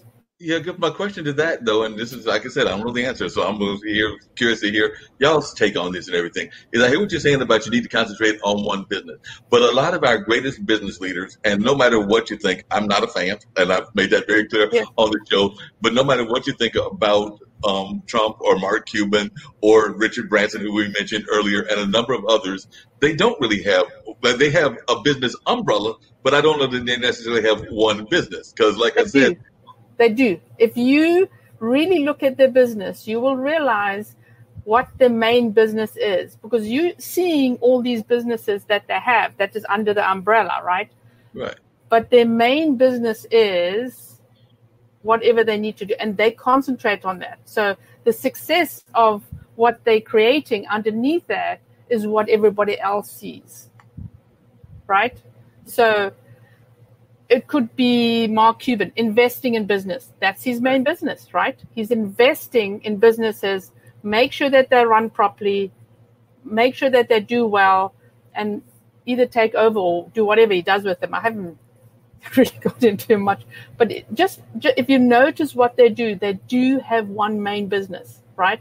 And I mean, it's people will say, "Oh, you're talking nonsense," but it's physically impossible to think. So maybe if you have teams, even they're not. As an entrepreneur, you're always coming up with different things. So they have to literally relate to each other. So also notice the really successful people have a main business, but the businesses that they have underneath are related to the main business. So I guess one of the questions I'm going to ask, and like I said, I'm going to put it away from you, Veronica. I'm going to pull it to Ben, because Ben and me have become friends on Facebook. And he sent me a list of these different businesses. So Ben owns more than one business. Of course, as you can see on the page and everything, those of you that are watching on YouTube, he's got Moogie's Media. But he's also got some other companies that exist as well. So Ben, I would think that you would actually say that you have more than one business. Am I wrong in thinking that? Or do you think that you only have one business the way Veronica's talking? I have one business. I have Moody's. It's called Moody's Management, and it's one business. The media is a brand of that. We've got my wife's blog, which is Mama to Moving About, she concentrates on. I've got my daughter's got a YouTube channel, which is training. She's only 8. She knows more than me, but she trains dogs, and all I do is produce her videos. So I'm still doing the same, still doing commercial, creative content. The utility wearers business is part-time, and it's in the gaps. Yes. But it's not something that I create gaps for. If there's a gap there, or there's an opportunity, I will go there. But it's not something I can concentrate on. But it is a residual income. Yes. What I tend to do is I promote other businesses. Yes. So if I've got friends that have got other businesses, I will promote them, and I will promote my customers. A lot of the things I promote on Facebook are my clients. Now, I've just recently done a glamping site. And all I've done on one of my pages is I've put on the pictures I took while I was doing this video. Off the back of that, I've got 2 referrals for him. Yeah. So I'm actually not doing different businesses. I'm doing one thing. Yes. I'm doing it consistently, successfully, and promoting my other businesses, because then a lot of people are too worried about keeping their things close in their chest, so they won't tell you who to deal with. Whereas that glamping site, I'm happy for people to see. I'm confident in the job I've done. Yes. I've now created in 2 referrals. Yes. So if another video company approaches him and says, "Oh, well, I could do that for you," I say, "Well, can you get me referrals as well?" Now, you've got to do the proofs in the pudding if you can do that. So I'm a great believer. I believe if I make enough other people successful, I'll be successful myself. Yeah. No, I definitely agree with that. Yeah. That's the thing that I think most successful business people do.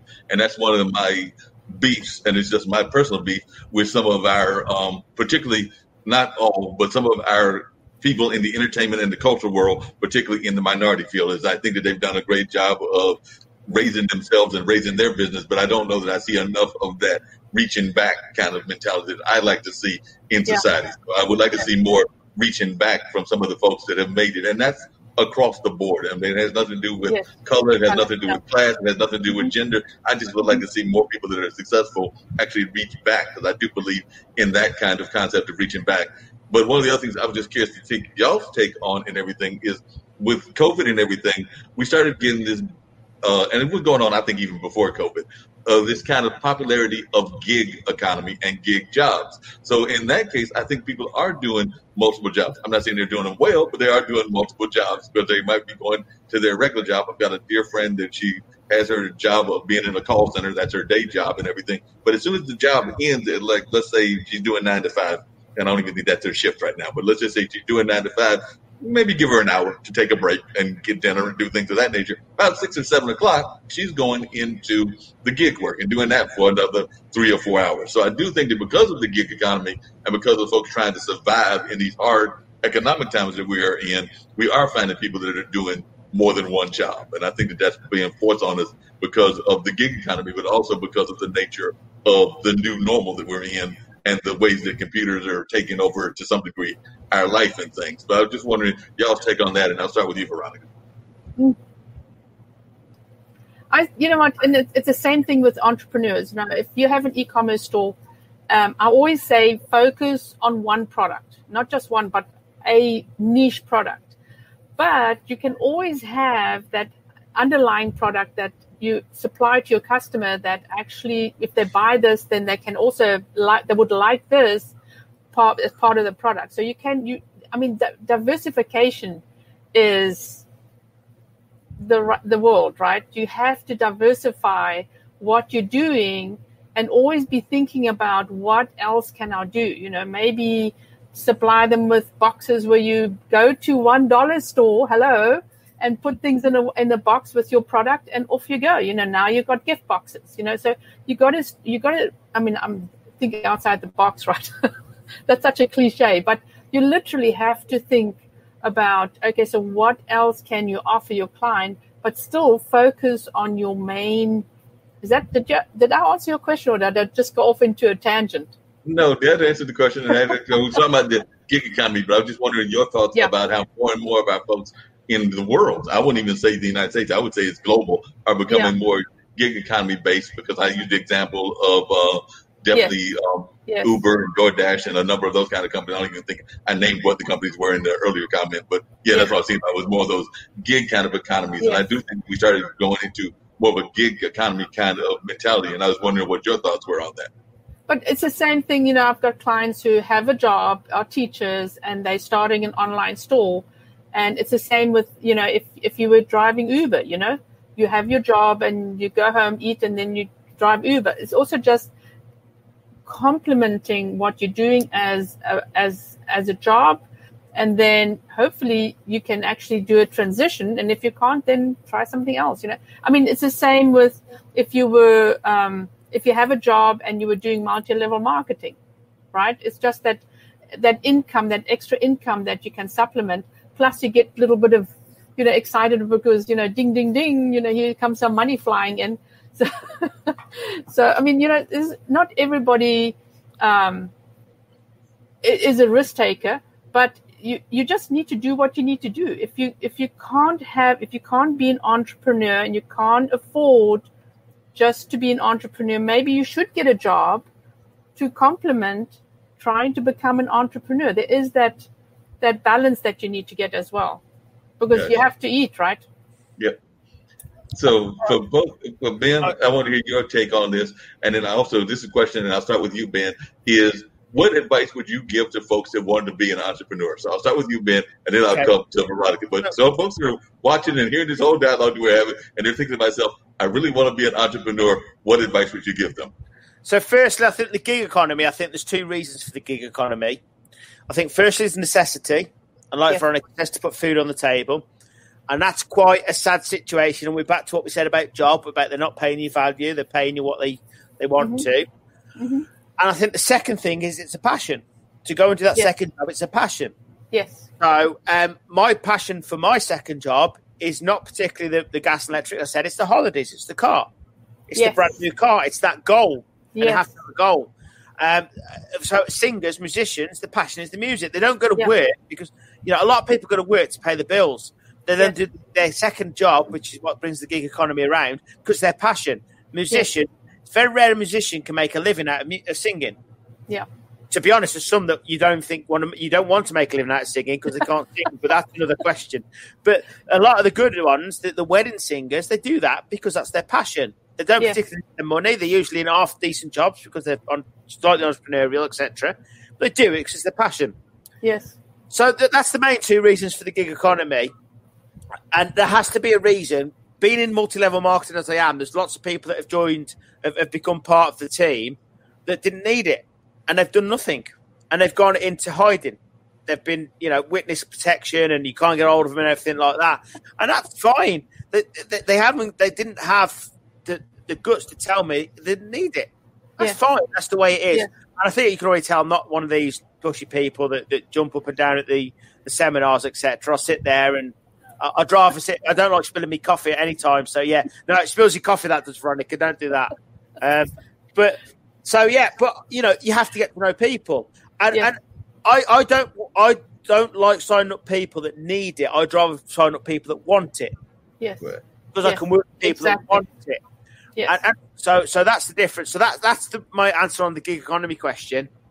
People want to become an entrepreneur. Do you not like sleeping? Because I can't.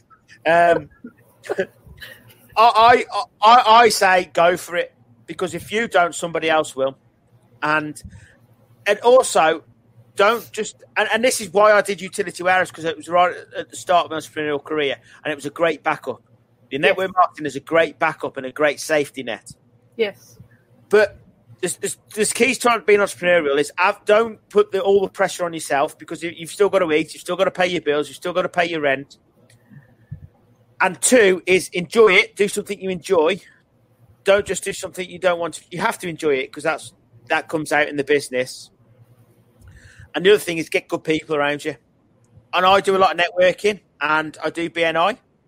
And I do BNI because there's bloody good other business owners that I can work off and work around. And you'll never know everything, but somebody else will know something, or they'll know somebody that does. So get good people around. So there's my three keys, really. But just do it. Just give it a go. Give it a go. If you're in the right position, give it a go, because if you don't, you'll only regret it. Yeah. That makes a lot of sense. What's your advice, Veronica? I agree with Ben.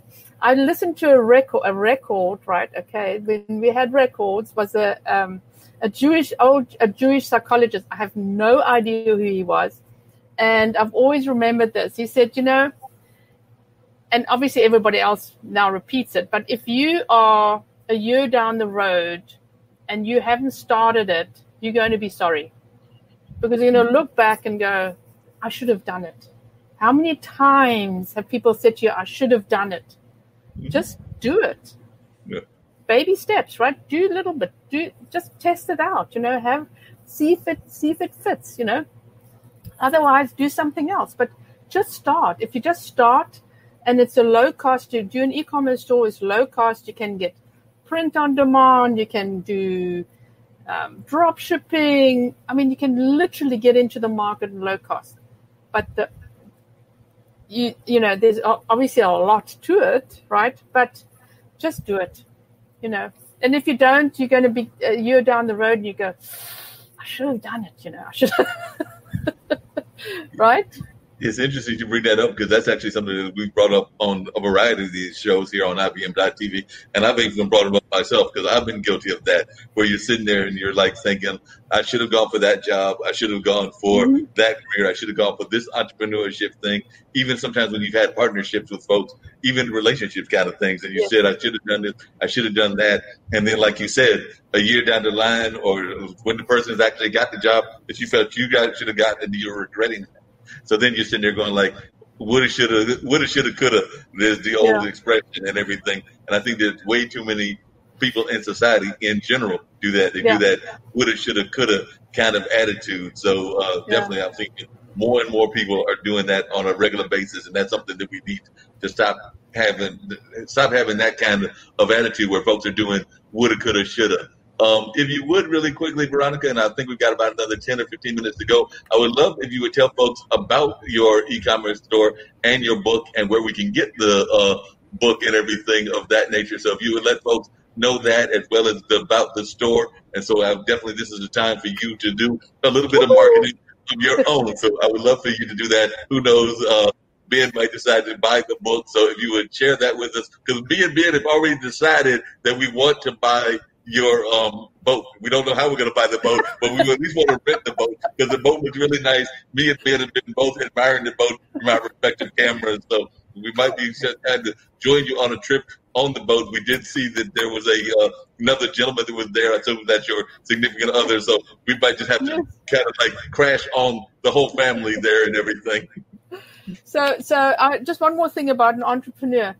I totally believe that you should be in a group of like-minded people, but also get a coach, do the easy thing, talk to somebody that knows what they're doing, and, because you're going to have several of them, but get moving. Anyway, so my book is on Amazon. It's called Shopify Made Easy. Is it free right now? No, I think you have to pay. I can't remember. It's $2.99 or something. It's been playing the Amazon game. And it was bestseller, and it was a hot seller, baby.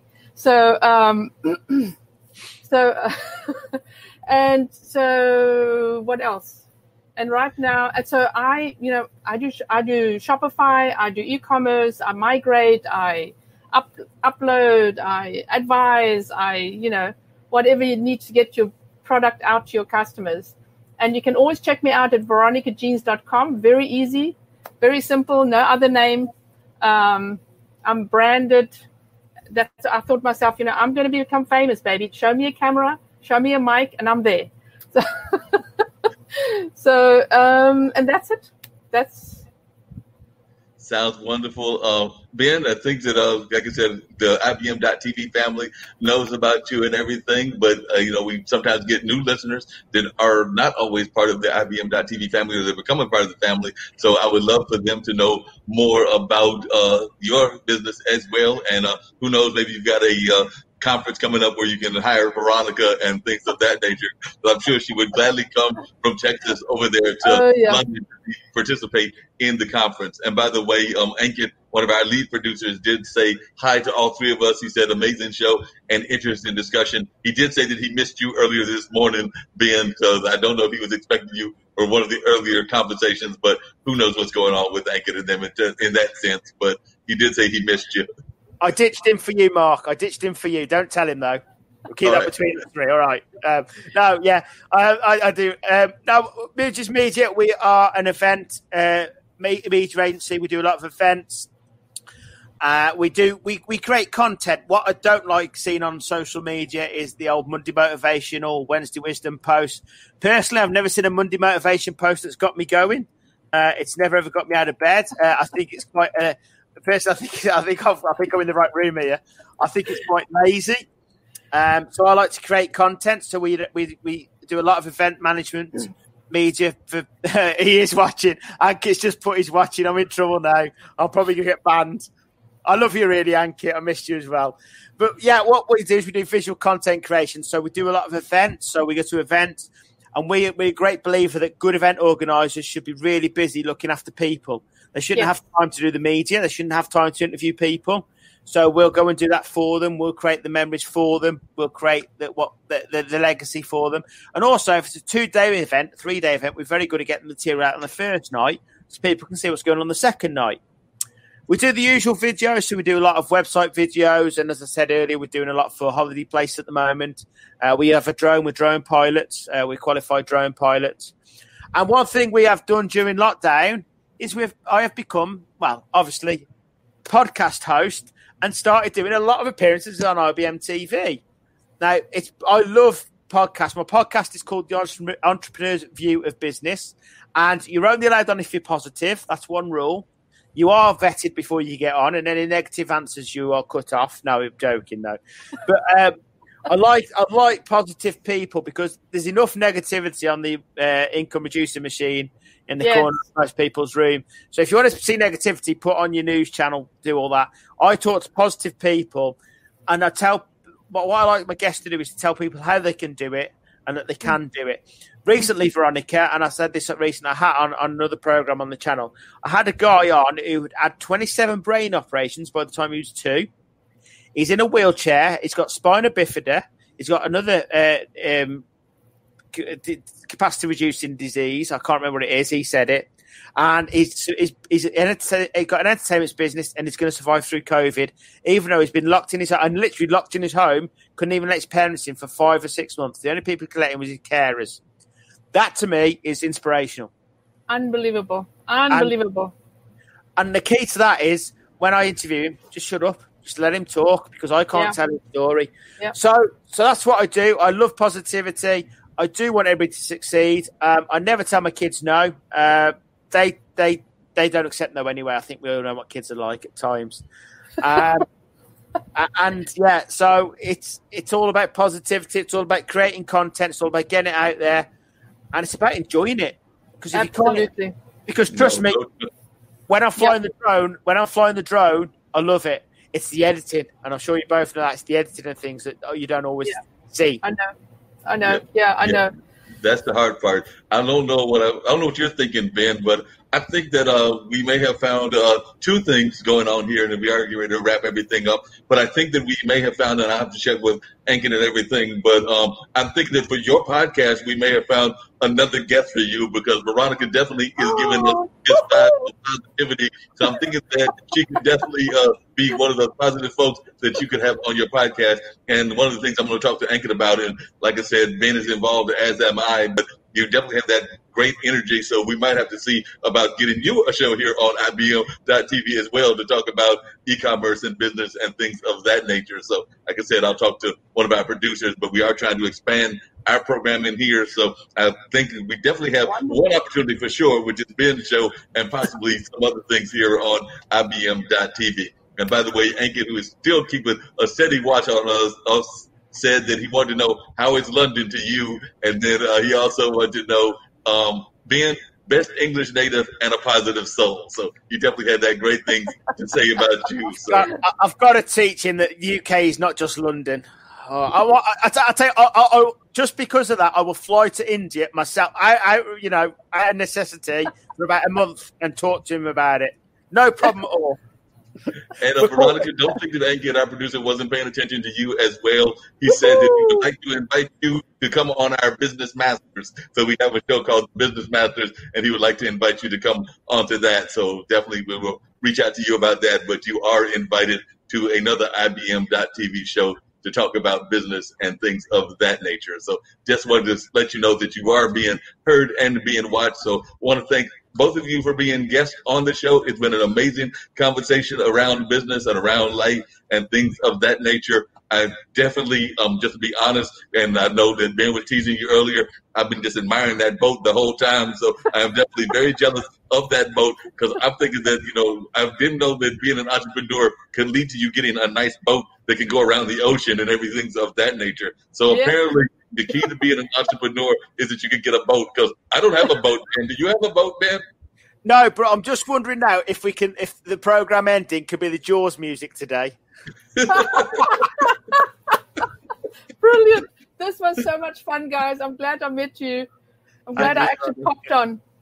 Yes, it was a pleasure. Definitely look forward to it. I'm going to put on, unfortunately, there's no Jaws music. I'll put on the new brand, both intro and outro that they gave me. And they gave me like some E.T. character. I don't know what Ankin was thinking about we love the E.T. character, but it was kind of cute and everything of that nature. So I'm going to put on my radio show with Mark Lee, intro and outro, and then from there we'll wrap it up. And I've still got one more IBM.TV show to do. And speaking of podcasting, Ben, I've got to do the more traditional podcast of audio later on this evening at 7. So I've still got 2 more shows to go. So definitely we're going to wrap it up with this outro.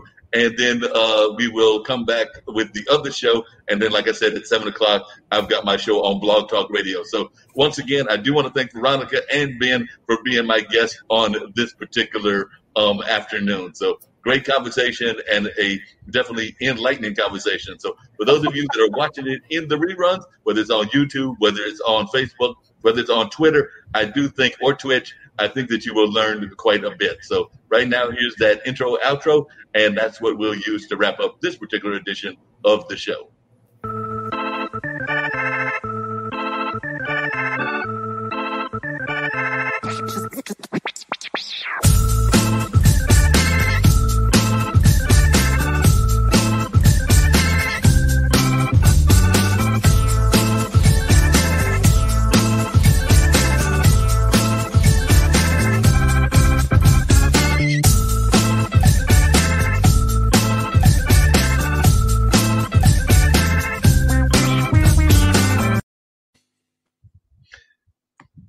Brilliant.